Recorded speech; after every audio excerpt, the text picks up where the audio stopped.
September the 1st, 1939. German troops thrust deep into Poland to win a swift and absolute victory.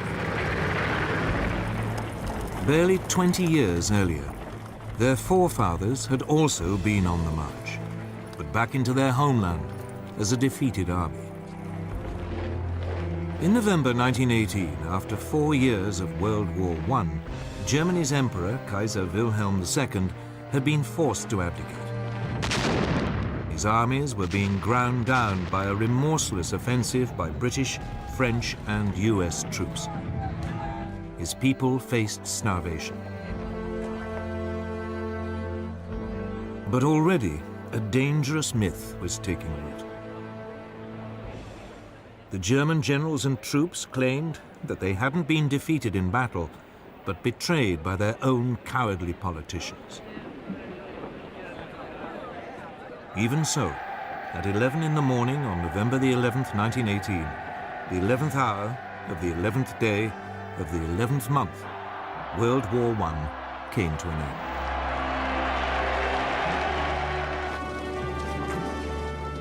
The following month, President Woodrow Wilson of the United States arrived in Europe, promising to create a new world order.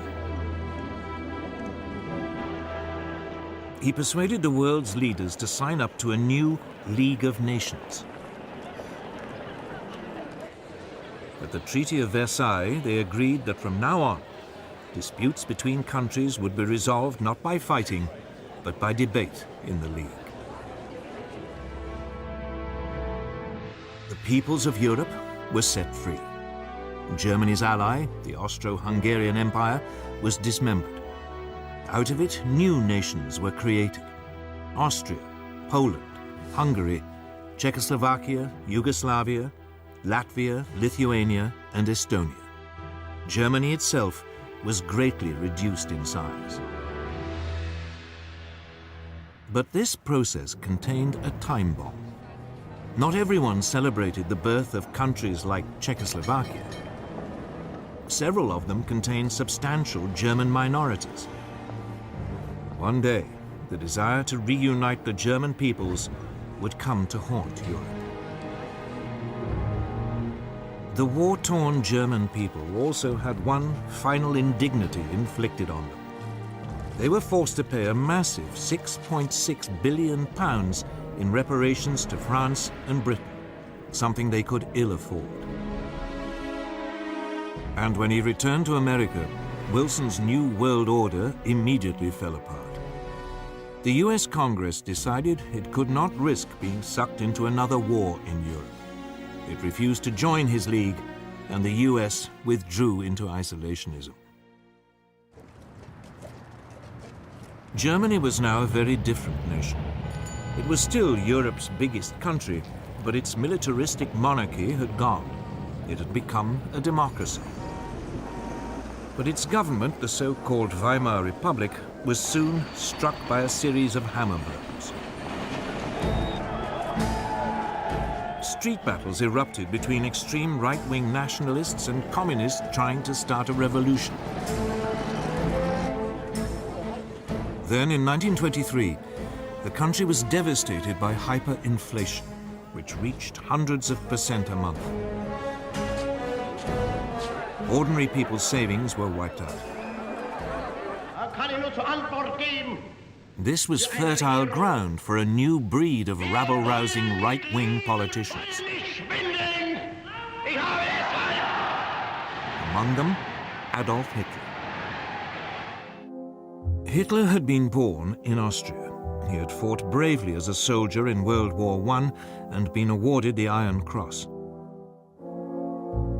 On returning to Germany, he settled in Munich, and his fiery oratory soon enabled him to seize control of the small National Socialist or Nazi Party.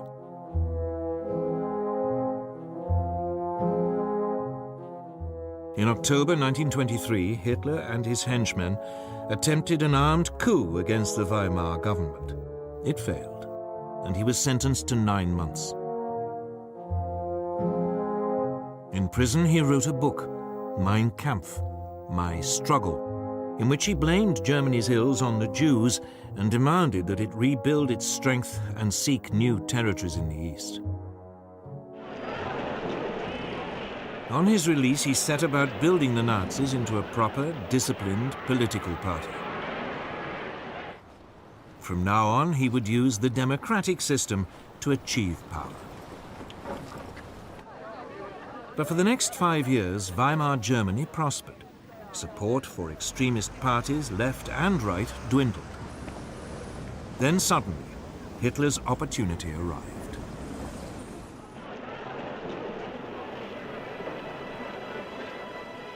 In October 1929, the US stock market crashed. Billions of dollars were lost, and an economic depression swept across the world. Unemployment in Germany soared to over 6 million. Only extremist politicians seemed to offer a solution. Wir haben ein Ziel uns gewählt und verfechten es fanatisch rücksichtlos. Politicians like Hitler. By 1931, his Nazis were a true mass movement. And they had their own brown-shirted thugs, the SA stormtroops, who numbered almost 3 million. In the 1932 elections, the Nazis became the largest party in Germany's parliament, the Reichstag. But Hitler refused to join a coalition, leaving parliament paralyzed. To break the impasse, President Hindenburg made him chancellor in January 1933, head of the government.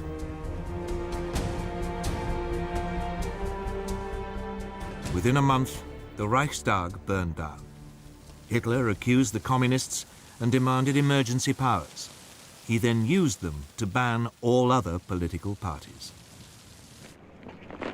In August 1934, President Hindenburg died.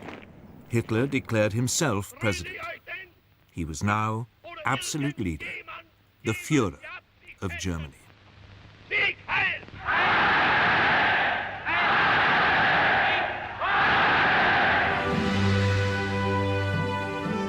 At first, there was little sign of what was to come. For the next 3 years, the Führer concentrated on rebuilding Germany's economy. He spent millions on public works, including the 5,000-mile Autobahn system, to soak up the unemployed. But in secret, Hitler was also spending lavishly on a huge rearmament program. Under the Versailles Treaty, the German army had been limited to 100,000 men. The country was forbidden to have an air force, tanks, or submarines. This small army was trebled in size. Then, in 1935, Hitler came out into the open. He unveiled a brand new air force, the Luftwaffe. It had 2,500 planes, far more than Britain or France. Unemployment plunged, and the Nazis became enormously popular. Now emboldened, the Führer made his first expansionist move. In 1935, he reoccupied the Saarland district on the French border, after it voted to return from League of Nations to German rule. A year later, he sent German troops into the Rhineland, part of Germany which had been demilitarized at Versailles. At the time, many felt that Hitler was only claiming back what was rightfully Germany's. Neither Britain nor France objected.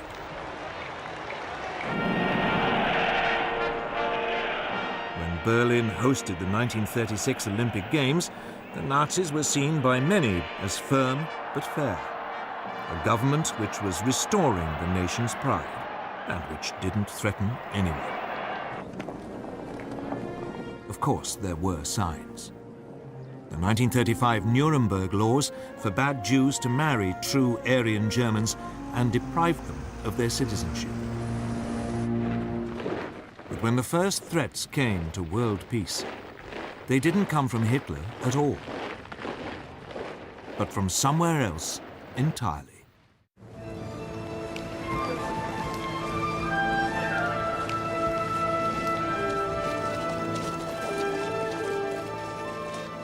Japan, at the start of the 20th century, was already a military power. It had defeated Russia in a war in 1905, and it had fought alongside the Allies in World War I. After the war, Japan was an acknowledged world power, and it signed up to the League of Nations. But politically, it was a mess of contradictions. Nominally a democracy, the feudal tradition was still strong. Most Japanese revered their emperor as a living god and regarded him as their true leader. And the country faced major economic problems. Its population was exploding. And it had no natural resources to fuel its rapidly expanding industries. Its leaders needed solutions, and they saw them in Chinese Manchuria. Manchuria was a land of rich grain fields, with plenty of coal and minerals. It was a perfect target. Japanese troops were already stationed there. Other possible targets were the colonies ruled by the European powers: Burma, Malaya, and Hong Kong, controlled by Britain, Indochina, ruled by France, and the Dutch East Indies. But at this stage, Japan had to be cautious. They didn't want to rouse the other great power in the Pacific, the United States.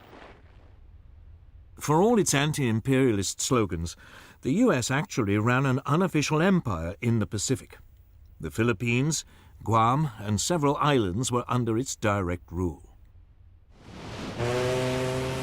It undoubtedly had the strength to take on Japan, but since the end of World War I, it had had other distractions.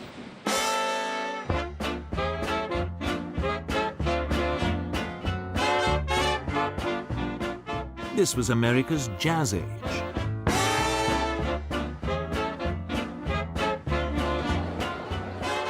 Throughout the 1920s, the nation concentrated on exploiting its vast resources.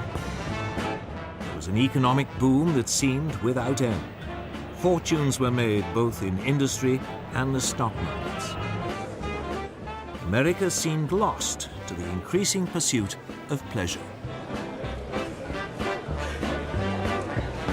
With distractions like these, Japan's growing pains in the Pacific seemed very far away.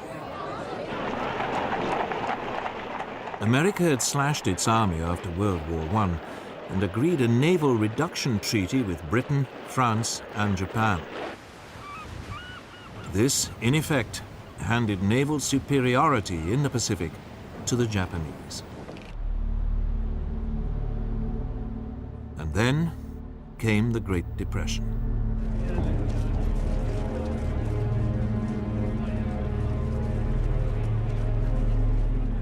As the economic devastation spread, a quarter of the population lost their jobs. Tens of thousands were made homeless, living in shantytowns.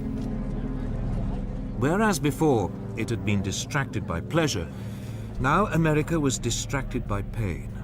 It was time for Japan to make her move.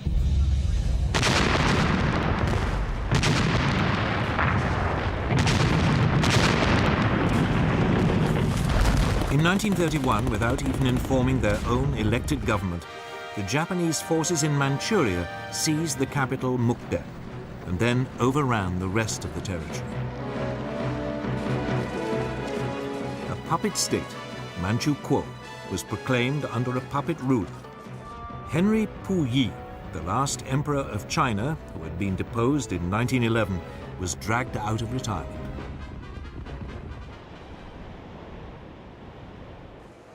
At its headquarters in Geneva, the League of Nations now faced its first great test. Japan was universally condemned. But her response was blunt. Japan, however, finds it impossible to accept the report adopted by the Assembly. The Japanese then just walked out, and the League suddenly realized there was nothing it could do about Manchuria.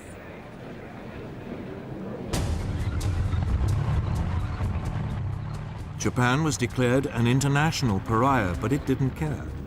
Its leaders had turned their eyes to further conquests in China. These were easy pickings. China was in a state of chaos. The government of Generalissimo Chiang Kai-shek was locked in conflict with the Chinese Communist Party under Mao Zedong.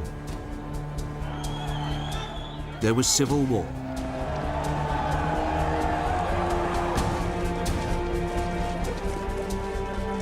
In 1936, as a precursor to invasion, the Japanese signed a pact with Hitler. The aim was to guard against any attack by Soviet Russia were it to move on China. Then in July 1937, the Japanese provoked an incident with Chinese troops and invaded.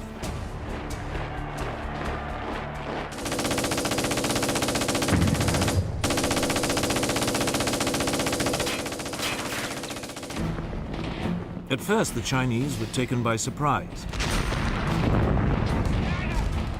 But they soon fought back fiercely, the communists even joining the Kuomintang in a united front. The Japanese responded with amphibious landings. And by the end of 1937, they had overrun much of northern China and the coast.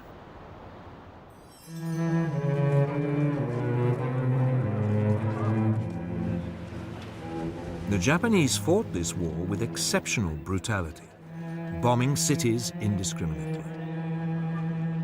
Westerners living in the commercial center, the port of Shanghai, were now evacuated. The city was then besieged for 3 months.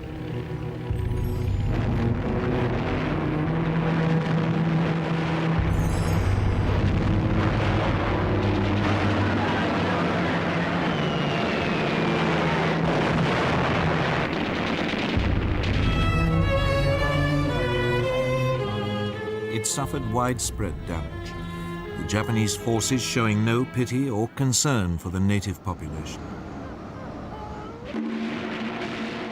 But it was after the capture of Nanking, then the Chinese capital, on December the 17th, 1937, that the Japanese forces really ran amok. Over 300,000 civilians are estimated to have been massacred during a 6-week orgy of rape and indiscriminate killing.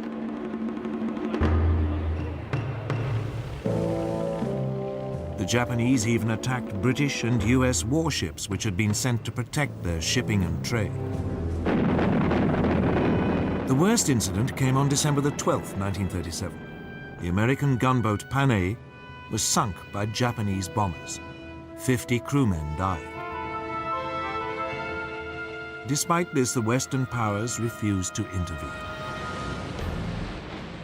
So the League of Nations could do nothing. In the United States, President Roosevelt wanted to impose a naval blockade of Japan. It has become clear that acts and policies of nations in other parts of the world have far-reaching effects on us. But the British would have none of it, fearing that it might provoke a war. So all Roosevelt could offer was a $25 million loan to Chiang Kai-shek to buy arms.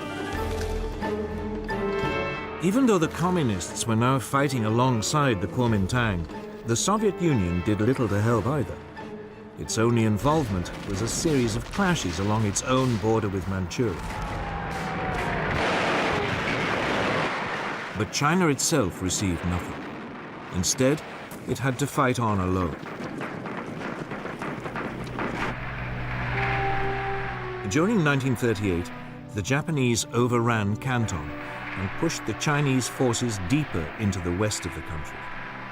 All the rhetoric of the League of Nations, all those promises to stop international aggression had come to nothing. And by now, the Western powers were facing aggression much closer to home. Deve cristallizzare una posizione di potente ingiustizia.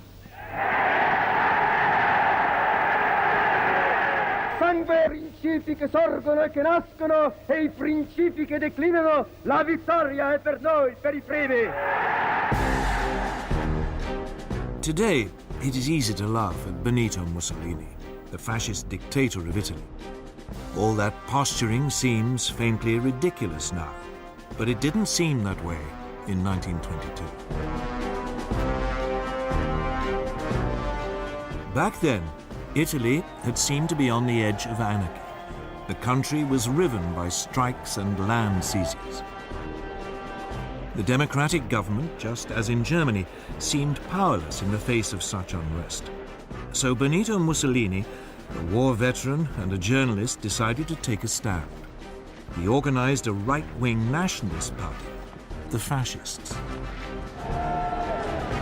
With the country paralyzed by a general strike in August 1922, Mussolini ordered his followers to march on Rome. Fearing a civil war, Italy's king, Victor Emmanuel, asked him to form a government. Si realizzassero le premesse necessarie e sufficienti per una collaborazione delle quattro grandi potenze occidentali, Mussolini swiftly stamped out any political opposition and assumed dictatorial powers. deve cristallizzare una posizione di potente ingiustizia. By 1928, his position seemed secure. Parliament was appointed rather than elected, and all power was firmly in the hands of the fascist Grand Council.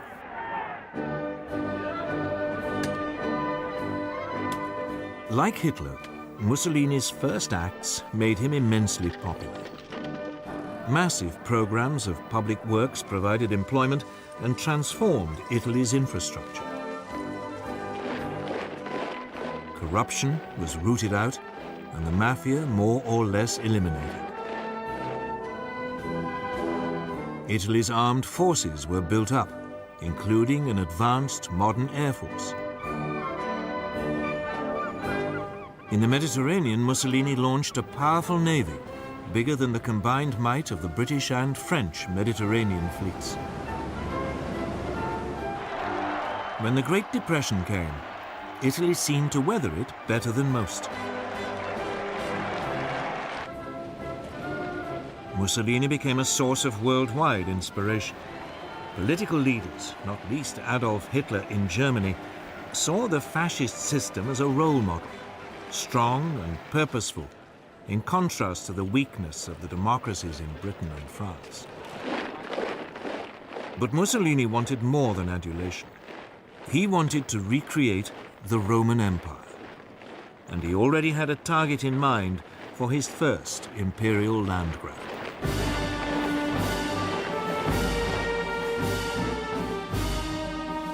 His target was Abyssinia, today's Ethiopia. Italy already had colonies on its borders in Eritrea and Italian Somaliland. In December 1934, Italian forces provoked a clash with Abyssinian troops at an oasis in the Ogaden region, well inside Abyssinian territory. Mussolini then sent reinforcements to Eritrea and Italian Somaliland, demanding that Abyssinia pay reparations. The Emperor of Abyssinia, Haile Selassie, appealed in person to the League of Nations. He called on it to live up to its ideals. Here was a small nation under threat from another member of the League. This was the supreme test. But the League did nothing. Britain's Foreign Minister, Anthony Eden, at least tried to broker a peace deal, but Mussolini would have none of it. In early October 1935, the Italian army invaded from Eritrea and Italian Somaliland. The primitive Abyssinian forces stood little chance against a modern army equipped with artillery and tanks.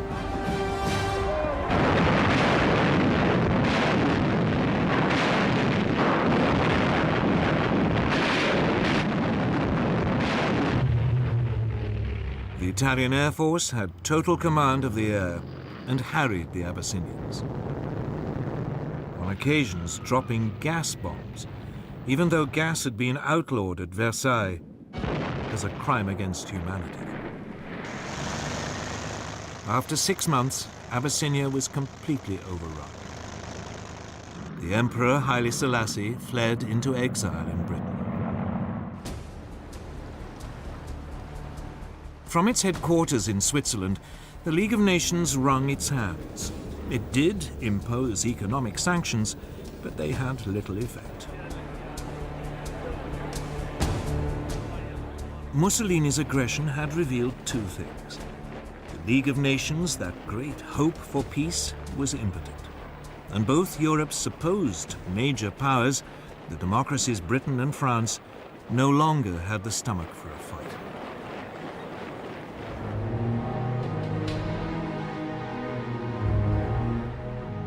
Both Britain and France had been shattered by World War I, and their economies had never really recovered.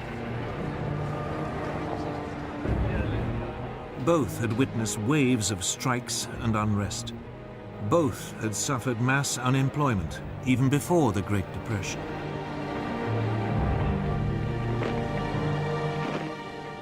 Both also faced the cost of controlling empires, now swollen by taking on Germany's former colonies and the Middle Eastern territories once run by the Turkish Ottoman Empire.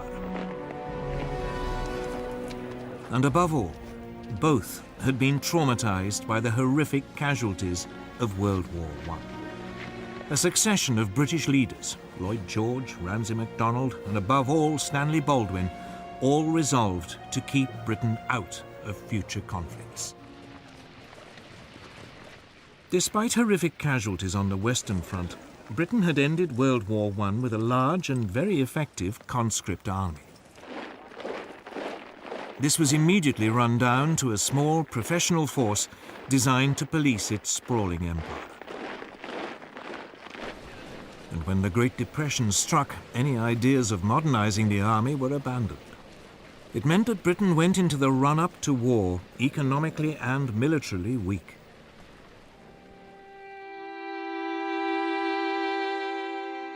French losses during World War I had been even worse than the British.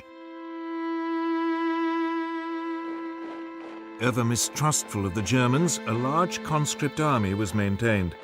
But throughout the 1920s, France's birth rate had declined. It became clear that there would be a manpower shortage by the mid to late 1930s. France realized it could never compete with Germany on the size of its army alone.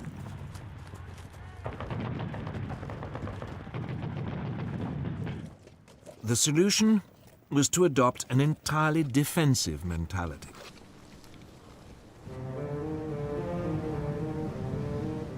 The Maginot Line, a series of fortifications, was begun in 1930 along the frontier with Germany and ran as far as the Belgian border. There, it theoretically linked up with fortifications planned by the Belgians. This new French military approach meant that France was only capable of waging a defensive war. It just did not have the ability to launch an attack on Italy, even if the British had had the troops to help. And of course, both countries knew that their navies in the Mediterranean were outnumbered by Mussolini's new fleet.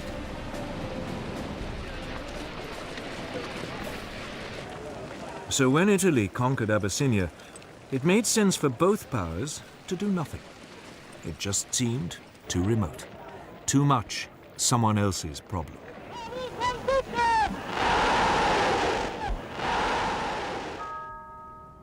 By now, they both had to deal with all the traumas of the Great Depression.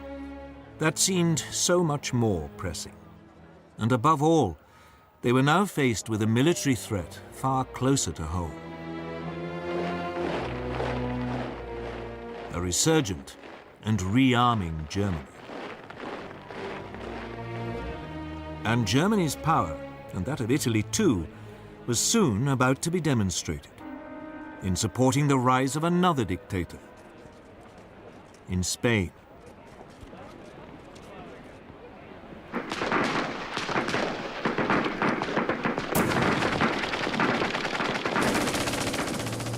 In 1936, civil war erupted in Spain. He was exceptionally vicious, setting family against family, communist against fascist, believers against atheists. In 1931, a left-wing government had come to power determined to get rid of the centuries-old Spanish monarchy. The king was forced into exile and a republic was declared.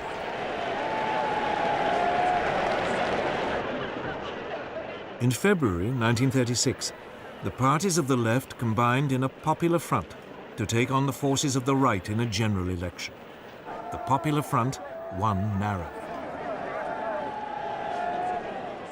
Even though its reform program was modest, a wave of strikes and land seizures led the right to fear that a communist takeover was inevitable.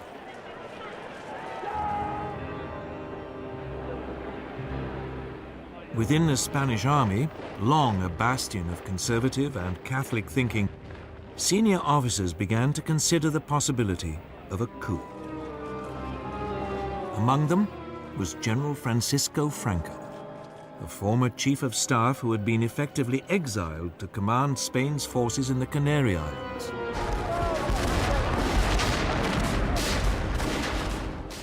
On July the 17th, 1936, the units of the army fighting guerrillas in Spain's colony in Morocco mutinied. The next day, Franco flew to join them, proclaiming a new nationalist movement which would save Spain from communism. Mainland garrisons now joined this revolt. The Popular Front responded by calling for volunteers to defend the Republic. Battle lines had been drawn. At first, Franco faced problems. He and his army were in North Africa, and he had to get across the Straits of Gibraltar back to Spain. So he turned to the one person he thought might help: Adolf Hitler.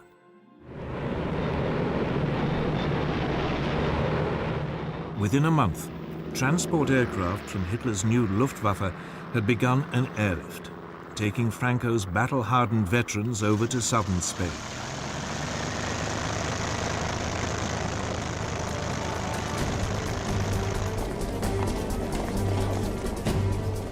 At this stage, the Republic still seemed to have the advantage.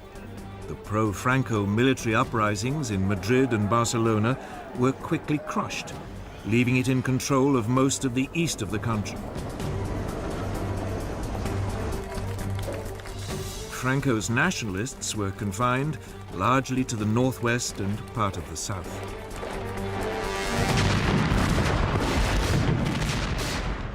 But the nationalist situation was transformed when Hitler and Mussolini started to pour in troops and weapons.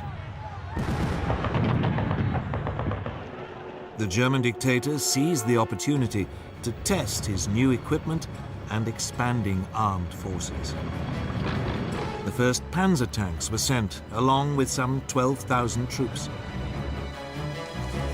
And the Luftwaffe deployed its Condor Legion, with its ultra-modern new bombers and fighters.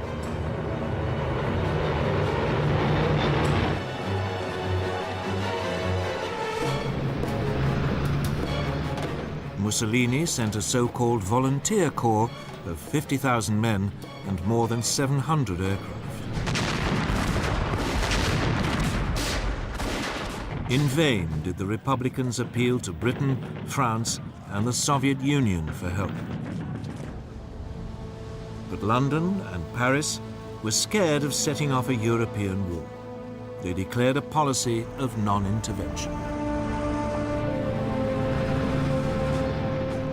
Cynically, both Germany and Italy signed up to this. But when it became obvious that they were still sending arms to the nationalists, Joseph Stalin, the Soviet leader, announced that he would help the Republic. Stalin's worry was the rise of fascism in Germany. Hitler had made it abundantly clear that he believed communism to be Nazism's ultimate enemy.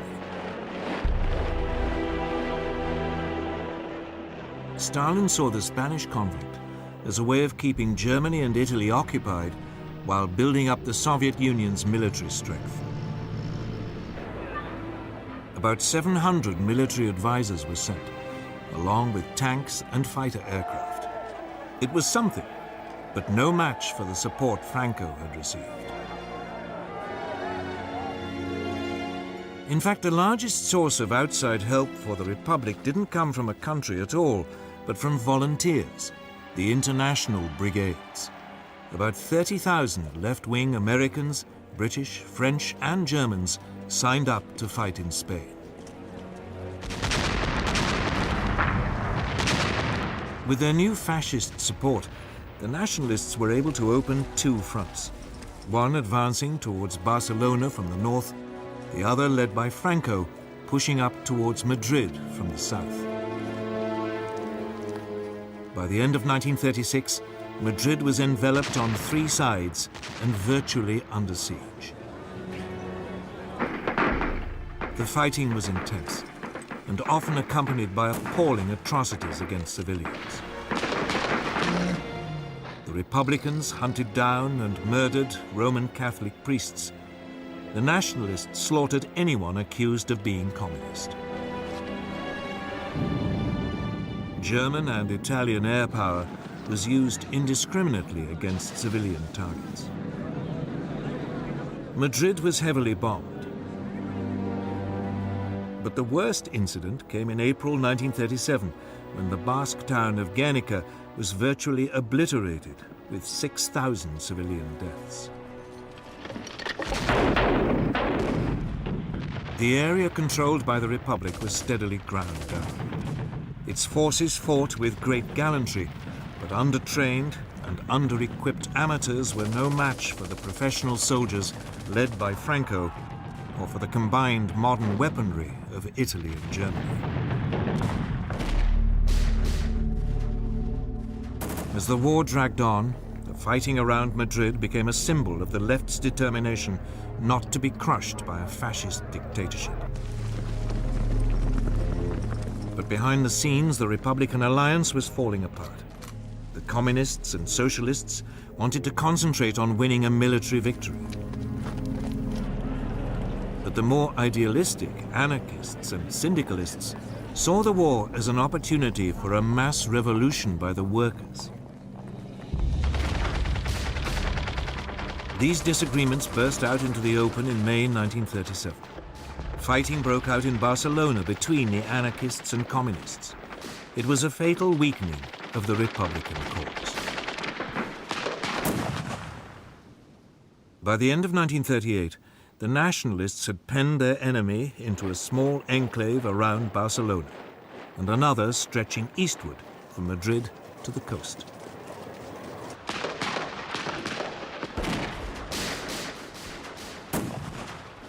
Madrid continued to hold out, but the international brigades were withdrawn. More and more nations began to recognize Franco's government as his forces closed in for the final assault on Madrid.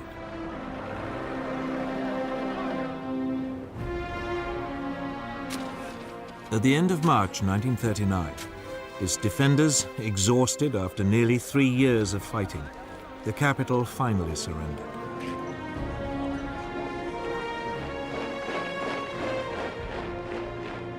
A month later, Franco formally declared hostilities at an end.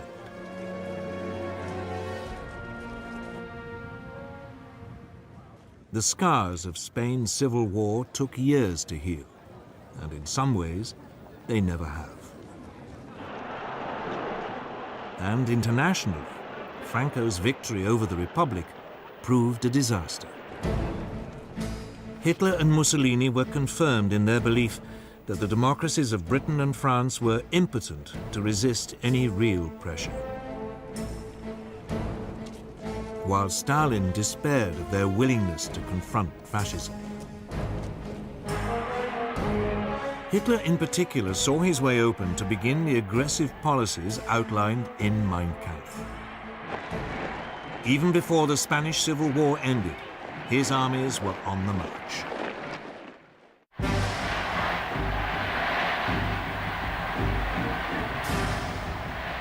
From the moment he became Chancellor of Germany on January the 30th, 1933, Hitler had begun to put his long-term ambitions into action.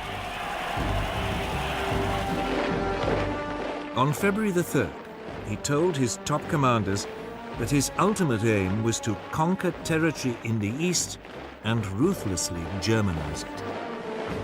They were instructed to prepare for a massive expansion. Although Germany had been forbidden tanks, a secret treaty with the Soviet Union in 1923 had allowed the development of tank designs and experimentation with new mobile armored tactics. Energetic young German officers like Heinz Guderian read the theories of British thinkers like Basil Liddell Hart and Colonel John Fuller. They even watched exercises being carried out by the British during the 1920s on Salisbury Plain. It was from these that they came up with the idea of fast-moving units combining tanks, artillery and infantry that could thrust fast and deep into enemy territory. Hitler adopted their ideas with enthusiasm. The new army was to have 3 panzer divisions. Similarly, the new Air Force, the Luftwaffe, under former World War I fighter ace Hermann Goering, had had a framework to build on. Throughout the years in which its Air Force was officially banned, Germany had kept up its design skills by building civilian machines, and gliding and flying clubs provided a reserve of potential aircraft. Hitler revealed the existence of the Luftwaffe in March 1935. He then announced that the army was to be increased to 300,000 men and conscription was reintroduced. Britain and France protested feebly at this flagrant breach of the Versailles Treaty. But soon, they reluctantly and slowly began to rearm.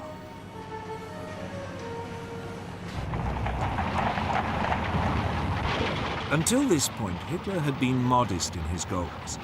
He had only taken back what was his, the Rhineland and Saarland. But now he had a grander target in mind, his homeland, Austria. In 1934, Austrian Nazis had attempted to seize power and unify the country with Germany. The Austrians, after all, spoke German, even if they had never been part of a German state. In February 1938, another Nazi plot was discovered.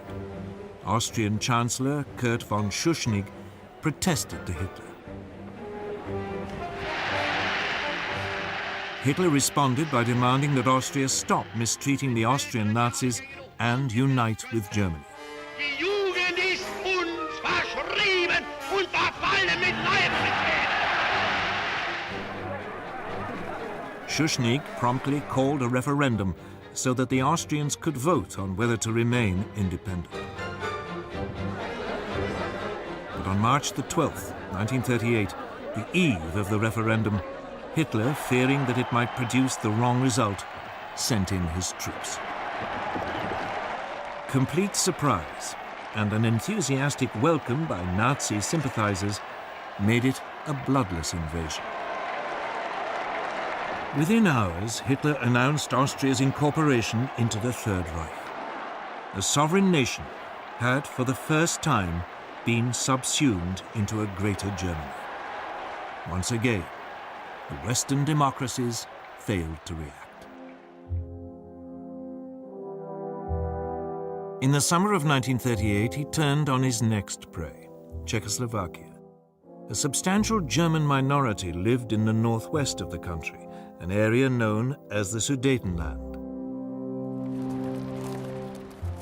These Sudeten Germans had been part of the old Austrian Empire, but had been cut off when Czechoslovakia was created in 1919.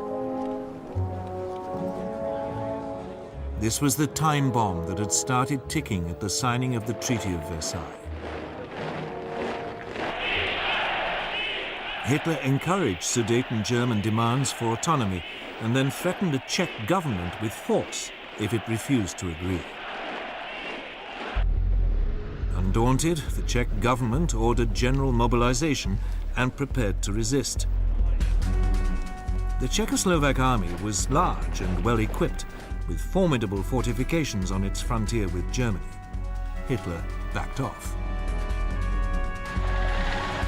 But then at the beginning of September, concerned that war might be imminent, the British Prime Minister Neville Chamberlain decided to act as a peacemaker. He flew to meet Hitler twice. The Nazi dictator assured him that if he could have the Sudetenland, he would make no further territorial demands in Europe.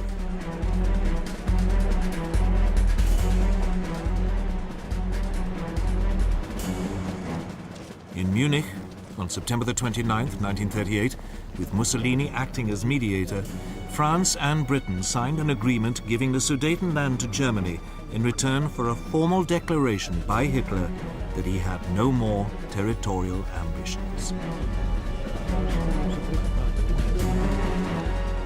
Chamberlain flew back to Britain waving the piece of paper which he claimed guarantees peace in our time. And so, on October the 1st, German troops occupied the Sudetenland and seized the Czech frontier fortifications. Hitler now began sizing up his next target, Poland.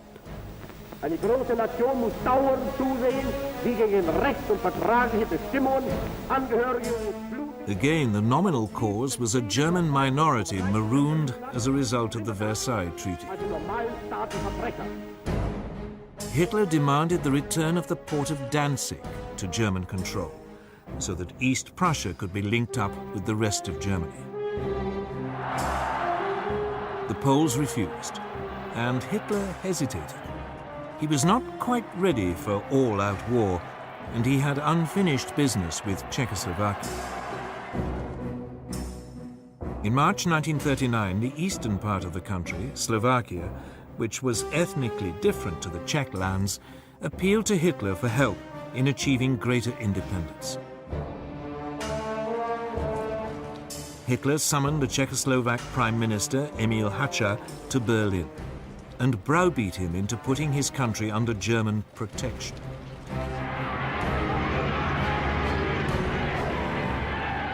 German troops now marched into the rest of Czechoslovakia, unopposed. Most of the country was annexed into the Reich. Slovakia was declared a protectorate. For the first time, Hitler had seized non-German-speaking territory.